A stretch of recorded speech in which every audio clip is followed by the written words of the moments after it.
Muito bem-vindos. Vamos começar a última edição do CNN Mercado, já falando dele, o dólar, que encerrou em alta de 0,5%, cotado aos R$ 6,05.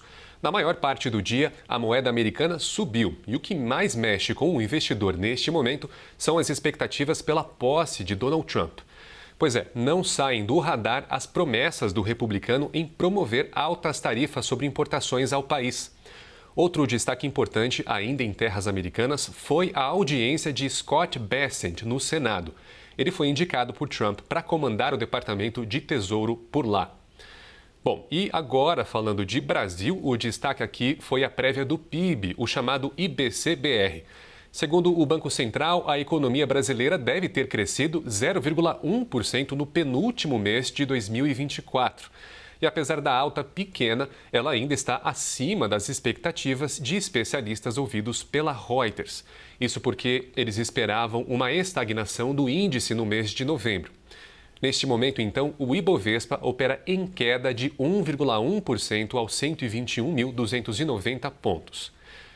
E agora há pouco foi sancionada a primeira parte da regulamentação da reforma tributária. Diversas autoridades falaram durante o anúncio, com um destaque especial para o ministro da Fazenda, Fernando Haddad. Ele disse que não era possível avançar na economia atual com o atual sistema brasileiro tributário. Olha só. O último relatório do Banco Mundial coloca o atual sistema tributário, que deixa de vigorar, entre os 10 piores do mundo. Entre 190 países avaliados, nós ficamos na posição 184.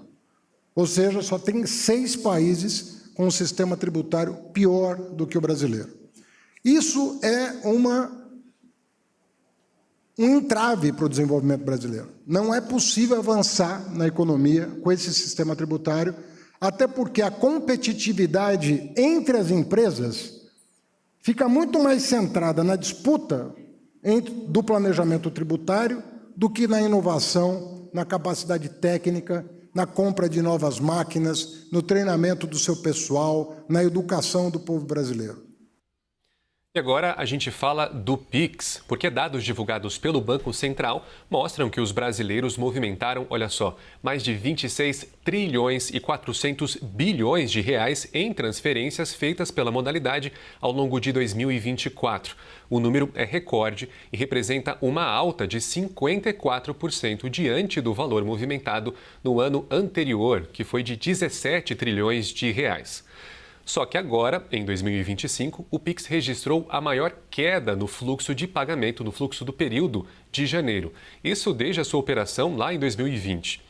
Um levantamento feito pela CNN comparou o total de operações feitas via Pix nos primeiros 14 dias do mês com o mesmo período de todos os anos desde o começo da série histórica. E o que a gente viu? Neste ano foi registrado um recuo de 15,3% nas transações. Eu lembro que esse movimento de queda se deu em meio à onda de fake news sobre o Pix, depois que o governo anunciou novas medidas de fiscalização desse tipo de transação. A gente reforça que não há nenhuma taxa envolvida. Como noticiamos aqui, a medida foi revogada e o governo publicou uma medida provisória hoje mesmo para reforçar justamente a gratuidade do Pix.